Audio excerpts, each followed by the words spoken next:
Episode 58. Harry looked around. Every single Slytherin player, apart from Malfoy, was streaking up the pitch toward Angelina, including the Slytherin keeper. They were all going to block her. Harry wheeled the firebolt around, bent so low he was lying flat along the handle, and kicked it forward. Like a bullet, he shot toward the Slytherins. Ah! They scattered as the firebolt zoomed toward them. Angelina's way was clear. She scores! She scores! Gryffindor leads by 80 points to 20. Harry, who had almost pelted headlong into the stands, skidded to a halt in midair, reversed, and zoomed back into the middle of the field. And then he saw something to make his heart stand still.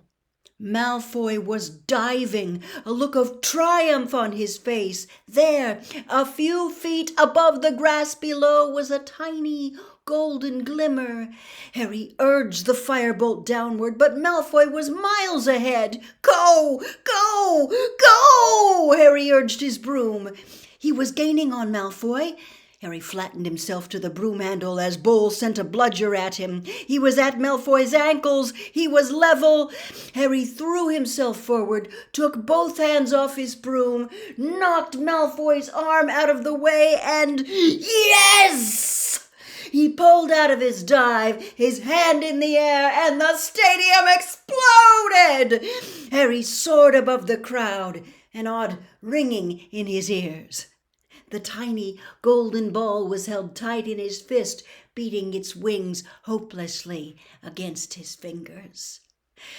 Then Wood was speeding toward him, half blinded by tears. He seized Harry around the neck and sobbed unrestrainedly into his shoulder. Harry felt two large thumps as Fred and George hit them. Then Angelina's, Alicia's, and Katie's voices, "We've won the cup! We won the cup!" Tangled together in a many-armed hug, the Gryffindor team sank, yelling hoarsely back to earth. Wave upon wave of crimson supporters was pouring over the barriers onto the field. Hands were raining down on their backs. Harry had a confused impression of noise and bodies pressing in on him. Then he and the rest of the team were hoisted onto the shoulders of the crowd. Thrust into the light, he saw Hagrid plastered with crimson rosettes. "You beat 'em, Harry! You beat 'em! Wait till I tell Buckbeak!" There was Percy, jumping up and down like a maniac, all dignity forgotten. Professor McGonagall was sobbing harder even than Wood, wiping her eyes with an enormous Gryffindor flag. And there, fighting their way toward Harry, were Ron and Hermione. Words failed them. They simply beamed as Harry was borne toward the stands, where Dumbledore stood waiting with the enormous Quidditch cup. If only there had been a Dementor around! As a sobbing Wood passed Harry the cup, as he lifted it into the air, he felt he could have produced the world's best Patronus. Chapter 16. Professor Trelawney's Prediction. Harry's euphoria at finally winning the Quidditch Cup lasted at least a week. Even the weather seemed to be celebrating. As June approached, the days became cloudless and sultry, and all anybody felt like doing was strolling onto the grounds and flopping down on the grass with several pints of iced pumpkin juice. Perhaps playing a casual game of gobstones or watching the giant squid propel itself dreamily across the surface of the lake. But they couldn't. Exams were nearly upon them, and instead of lazing around outside, the students were forced to remain inside the castle, trying to bully their brains into concentrating while enticing wafts of summer air drifted in through the windows. Even Fred and George Weasley had been spotted working. They were about to take their owls, ordinary wizarding levels. Percy was getting ready to take his newts, nastily exhausting wizarding tests, the highest qualification Hogwarts offered. As Percy hoped to enter the Ministry of Magic, he needed top grades. He was becoming increasingly edgy and gave very severe punishments to anybody who disturbed the quiet of the common room in the evenings. In fact, the only person who seemed more anxious than Percy was Hermione.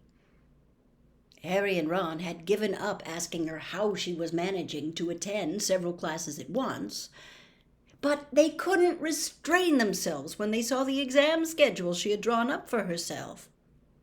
The first column read, Monday, 9 o'clock, arithmancy. 9 o'clock, transfiguration. Lunch, 1 o'clock, charms. 1 o'clock, ancient runes. Hermione, Ron said cautiously, because she was liable to explode when interrupted these days. Are you sure you copied down these times right? What? Snapped Hermione, picking up the exam schedule and examining it. Yes, of course I have. Is there any point asking you how you're going to sit for 2 exams at once? Said Harry. No, said Hermione shortly. Have either of you seen my copy of Numerology and Grammatica? Oh, yeah, I borrowed it for a bit of bedtime reading, said Ron, but very quietly. Hermione started shifting heaps of parchment. Harry, Ron, and Hermione had plenty of opportunity to speak to Hagrid. Beaky's getting a bit depressed, Hagrid told them, bending low on the pretense of checking that Harry's flobberworm was still alive. Been cooped up too long, but still, we'll know day after tomorrow, one way or the other. They had potions that afternoon, which was an unqualified disaster. Try as Harry might, he couldn't get his confusing concoction to thicken. And Snape, standing, watching with an air of vindictive pleasure, scribbled something that looked suspiciously like a 0 onto his notes before moving away.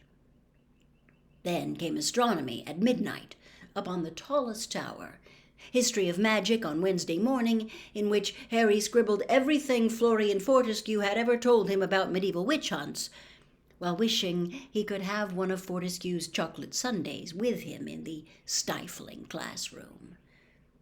Wednesday afternoon meant herbology in the greenhouses, under a baking hot sun. Then back to the common room once more, with sunburnt necks, thinking longingly of this time next day, when it would all be over. The second-to-last exam on Thursday morning was Defense Against the Dark Arts. Professor Lupin had compiled the most unusual exam any of them had ever taken, a sort of obstacle course outside in the sun, where they had to wade across a deep paddling pool containing a grindylow, cross a series of potholes full of redcaps, squish their way across a patch of marsh while ignoring misleading directions from a hinky-punk, then climb into an old trunk and battle with a new boggart. Excellent, Harry, Lupin muttered, as Harry climbed out of the trunk, grinning. Full marks. Flushed with his success, Harry hung around to watch Ron and Hermione. Ron did very well until he reached the hinky-punk, which successfully confused him into sinking waist-high into the quagmire. Hermione did everything perfectly until she reached the trunk with the boggart in it. After about a minute inside it, she burst out again, screaming. Hermione, said Lupin, startled. What's the matter? Professor McGonagall, Hermione gasped, pointing into the trunk. She said I'd failed everything. It took a little while to calm Hermione down. When at last she had regained a grip on herself, she, Harry, and Ron went back to the castle.